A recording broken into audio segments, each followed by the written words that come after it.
Let me share with you an insightful story. Two monks, Yasmi and Nomi, are returning back to the monastery. On the way, they have to cross a river.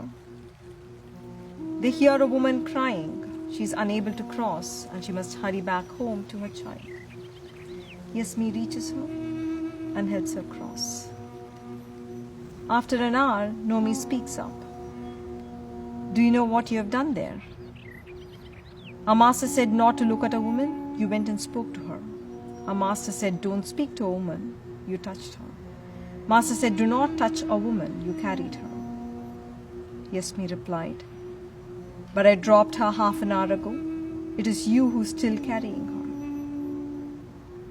her. These two characters represent our two inner states. The suffering state, where our baseline mood is sadness, irritation, and anger. And the beautiful state, which is filled with wholeness, calm, joy, and courage. Yasmi represents a beautiful state. Nomi represents a stressful state. Nomi was agitated before the event, during the event, and after the event. His inner agitation led him to overcomplicate matters and act irrationally. Yasmi was present in action, and once the action was over, he left the event totally. There are only two states in which any human being on this planet lives. Whether you are a Christian, Muslim, Hindu, Buddhist, anyone in this world, we only experience life from two states. One is a suffering state, the other is a beautiful state. Now in suffering states, you are experiencing your relationships or whatever you're doing from stressful states. You are anxious, you are stressed, you are in anger, you are in fear. So suffering states are clearly states that destroys your inner world and in turn affects your external world. What do we usually do when you get into stress? You indulge in stress and live in those stressful states for very long periods of time. Or you distract yourself. You distract yourself through entertainment and sometimes through addictions. And you experience a dopamine high. But once the dopamine subsides, you again get back into feeling meaningless or purposeless or lonely in life.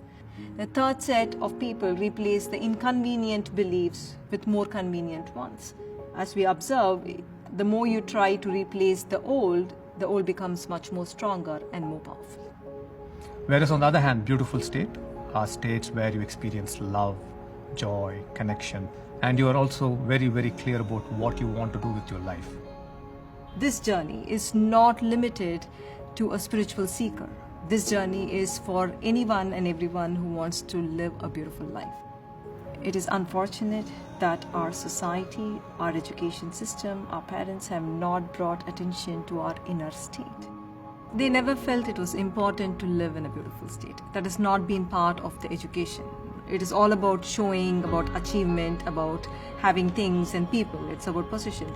But very little effort or very little attention has been brought to how we feel.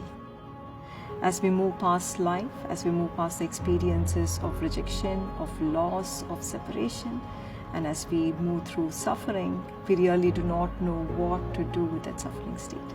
And we are committed to help individuals, to help organizations and societies and communities move from stressful state to a beautiful state, from separation to connection, and from division to experiencing being one.